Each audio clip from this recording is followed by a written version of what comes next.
Throwback Thursday. And we're going back to the year 1956.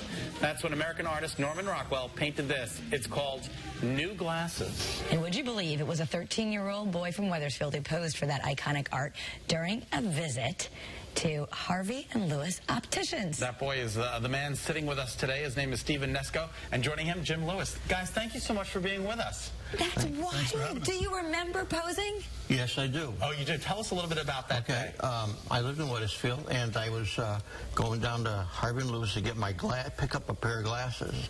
And when I walked into the store, this man came over to me and said, "Son, you want to make a couple of dollars?"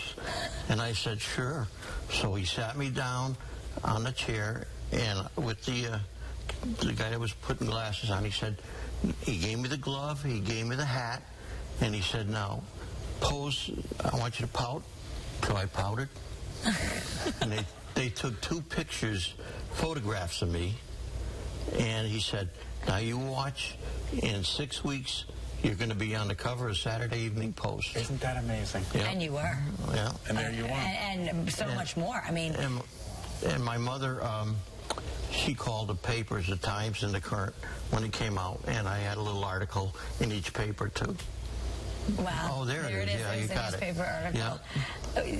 So, Harvey and Lewis has been around for a long time. Is there just legend in your company and that day, and any idea that it was ever going to become what it became? Sure. Oh, absolutely. You know, it's a great part of our history, and you know, if you go anywhere in the country to really any optical shop, chances are they're going to have that picture up somewhere in their store. Now, obviously, you weren't around, Jim, at the time that this was taken. I was not. But are any of your ancestors around that remember this, or is there still someone? Sure. My dad was involved at that time. My uncle was president of the company at that time, and Norman Rockwell sent him a letter thanking him for his. Isn't that incredible? I think we even have that letter. Yeah. Do you still have this letter? I do. I have it right here. I have the original. You have the original? Yeah. Look at that. Isn't that fantastic? The original's right here with an autographed copy of the cover of the Saturday Evening Post. Isn't that fantastic? That is incredible. And so the letter reads, "I want to thank you for all your help and courtesy, but most of all for the good sportsmanship of you and Mr. Berger. I made unflattering changes in your interior decoration and unflattering changes in Mr. Berger's exterior, and you both did not scream vengeance."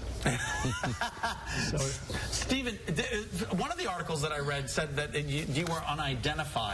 Was it not known for a period of time that the boy was you? And then how did they discover? I just walked out. He didn't take my name or anything. Okay. But when I told my mother, and the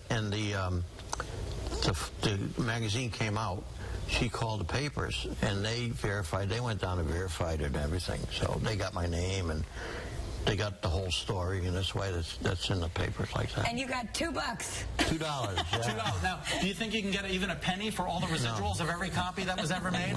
You'd be a millionaire. I don't want anything. I tell that story so many times. I have a good time with it, and so. What was Norman Rockwell like? Do you remember meeting him? Yeah, a guy. He had a hat on and he had a pipe. Okay. I remember that, and a red jacket. That's the only thing I can remember that he, because I didn't even know who he was when I went home. 13, right. 13. My mother knew him, so. Oh, that's fantastic. Well, just having him in your store, it's hard for us to think like Norman Rockwell is Norman Rockwell. Back in that day, was he so legendary, or was he just hanging out in the eyeglass shop? Well, I think it was just kind of a low-key guy, so you wouldn't really notice him because everybody knew him really from his paintings more than his face. He was quite the man. I've been to the museum up in Stockbridge like twice now, and just learning about his, trying to get equalism for races. And just the things you learn about him in that museum. So what a wonderful thing to have him in your store. And all these years later, you guys are still cranking in business and doing a great job. Yeah. That's longevity. That says something about your company. Yeah, and it's a really neat part of our history, yeah.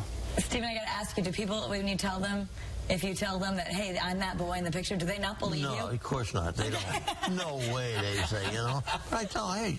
I show them my picture. I have a copy of it on my phone.